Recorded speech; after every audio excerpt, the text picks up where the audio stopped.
రాష్ట్రంలో ప్రారంభమైన స్వీయ జనగణన కార్యక్రమంలో భాగంగా సీఎం చంద్రబాబు తన వివరాలను ఆన్లైన్ పోర్టల్ ద్వారా నమోదు చేసుకున్నారు. హౌస్ లిస్టింగ్, హౌస్ సెన్సస్ కార్యక్రమంలో భాగంగా ఆన్లైన్ ద్వారా వివరాలు నమోదు ప్రక్రియ ప్రారంభమైంది. sc.census.gov.in వెబ్సైట్ ద్వారా చంద్రబాబు తన వివరాలను నమోదు చేశారు. ఇందులో మొత్తం 33 ప్రశ్నలతో కూడిన ఈ సెల్ఫ్ ఎన్యూమరేషన్ ప్రక్రియను జనగణన డైరెక్టర్ జె శ్రీనివాస్ సీఎంకి వివరించారు. ఈ నెల 30వ తేదీ వరకు ప్రజలు స్వయంగా ఆన్లైన్లో తమ ఇళ్లకు సంబంధించిన వివరాలను నమోదు చేసుకునేందుకు అవకాశం కల్పించామని చంద్రబాబుకి తెలిపారు. మే 1వ తేదీ నుంచి 30వ తేదీ వరకు ఎన్యూమరేటర్ అధికారులు ఇంటింటికి వెళ్లి భౌతికంగా ఇళ్ల గణన ప్రక్రియను చేపడతారని తెలియజేశారు. దీనిపై స్పందించిన సీఎం రాష్ట్రంలో పౌరులందరికీ సమానంగా సంక్షేమం, అభివృద్ధి ఫలాలు అందించాలన్న సంకల్పంతో ప్రభుత్వం పనిచేస్తుందని తెలిపారు. దీనికోసం కుటుంబాన్ని యూనిట్గా తీసుకొని అభివృద్ధి ప్రణాళికను రూపొందించడం అవసరమని, ఈ లక్ష్య సాధనలో జనగణన కార్యక్రమం అత్యంత కీలకమని స్పష్టం చేశారు.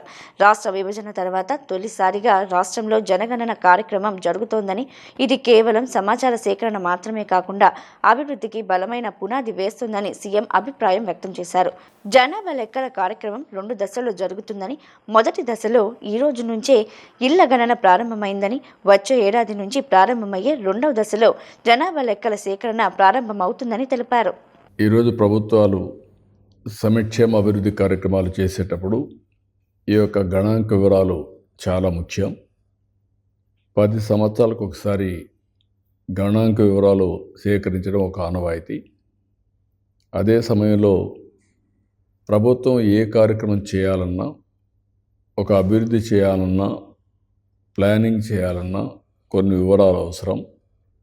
వ్యక్తిగతంగా సంక్షేమ కార్యక్రమాలు ఇవ్వాలన్నా కూడా దానికి అనుకూలంగా ప్రణాళికలు తయారు చేసే పరిస్థితి రాదు. అందుకే ఈరోజు కేంద్ర ప్రభుత్వం ఈ కార్యక్రమం నిర్వహిస్తున్నారు.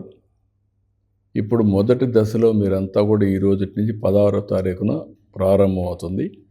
30వ తారీఖు వరకు మీరు సెల్ఫ్ ఎన్యూమరేషన్ చేసుకుంటున్నారు. మీరు సెల్ఫ్ ఎన్యూమరేషన్ చేసుకున్న తర్వాత మీ యొక్క అసెస్మెంట్ తీసుకొని అధికారులు ఎదురుకు వస్తారు. అందులో వచ్చే సెల్ఫ్ ఎన్యూమరేషన్లో వచ్చే ఐడెంటిటీ నెంబర్ మీరు చూపిస్తే అక్కడి నుంచి మీతో కూర్చొని మొత్తం వివరాలన్నీ కూడా సేకరించుకుంటారు. ఈ వివరాలు సేకరించిన తర్వాత ఫర్దర్గా డీటెయిల్స్ అన్నీ రాబోయే సంవత్సరం కలెక్ట్ చేస్తారు.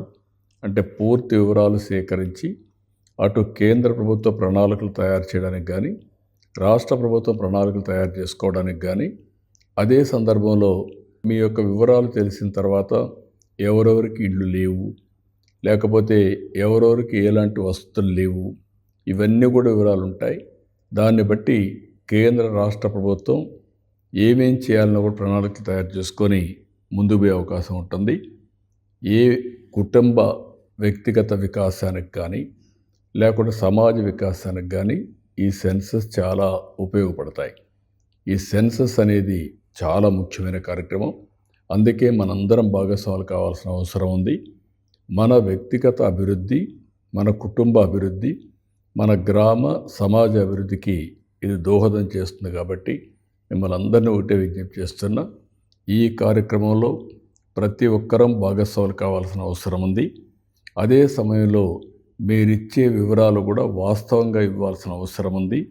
ఎప్పుడైతే వాస్తవ వివరాలు ఇస్తే అవన్నీ ఎక్కడ బయట చెప్పే పరిస్థితి రాదు. తద్వారా మీ వివరాలు గోప్యంగా ఉంటాయి. రెండోది, ప్రణాళిక చేసుకున్నప్పుడు చాలా పగడ్బందీగా చేసుకుని మీకు మెరుగైనటువంటి జీవన ప్రమాణాలు ఇవ్వడానికి మీరిచ్చే వివరాలు ఉపయోగపడతాయని చెప్పి మరొక్కసారి తెలియజేసుకుంటూ అందరూ సహకరించవలసిందిగా మరొక్కసారి కోరుకుంటూ అందరికీ నమస్కారం.